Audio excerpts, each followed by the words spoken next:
اس نے تم پر مردار اور لہو اور سور کا گوشت حرام کر دیا ہے، اور جس چیز پر اللہ کے سوا کسی اور کا نام پکارا جائے اس کو بھی۔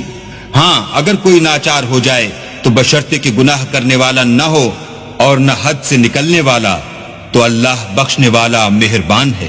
اور یوں ہی جھوٹ جو تمہاری زبان پر آ جائے مت کہہ دیا کرو کہ یہ حلال ہے اور یہ حرام ہے، کہ اللہ پر جھوٹ بہتان باندھنے لگو۔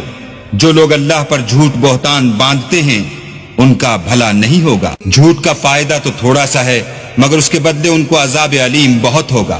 اور جو چیزیں ہم تم سے پہلے بیان کر چکے ہیں وہ ہم نے یہودیوں پر حرام کر دی تھیں، اور ہم نے ان پر کچھ ظلم نہیں کیا بلکہ وہی اپنے آپ پر ظلم کرتے تھے۔ پھر جن لوگوں نے نادانی سے برا کام کیا پھر اس کے بعد توبہ کی اور نیکوکار ہو گئے، تو تمہارا پروردگار ان کو توبہ کرنے اور نیکوکار ہو جانے کے بعد بخشنے والا اور ان پر رحمت کرنے والا ہے۔ بے شک ابراہیم لوگوں کے امام اور اللہ کے فرما بردار تھے، جو ایک طرف کے ہو رہے تھے اور مشرکوں میں سے نہ تھے۔ اس کی نعمتوں کے شکر گزار تھے۔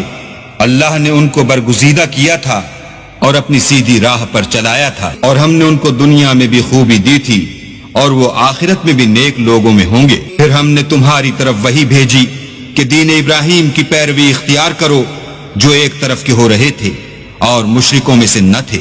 ہفتے کا دن تو انہی لوگوں کے لیے مقرر کیا گیا تھا جنہوں نے اس میں اختلاف کیا، اور تمہارا پروردگار قیامت کے دن ان میں ان باتوں کا فیصلہ کر دے گا جن میں وہ اختلاف کرتے تھے۔ اے پیغمبر، لوگوں کو دانش اور نیک نصیحت سے اپنے پروردگار کے رستے کی طرف بلاؤ، اور بہت ہی اچھے طریق سے ان سے مناظرہ کرو۔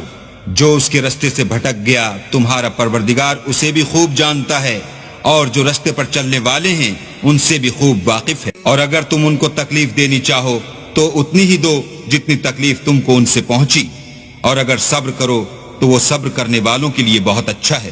اور صبر ہی کرو، اور تمہارا صبر بھی اللہ ہی کی مدد سے ہے، اور ان کے بارے میں غم نہ کرو، اور جو یہ بد اندیشی کرتے ہیں اس سے تنگ دل نہ ہو۔ کچھ شک نہیں کہ جو پرہیزگار ہیں اور جو نیکوکار ہیں اللہ ان کا مددگار ہے۔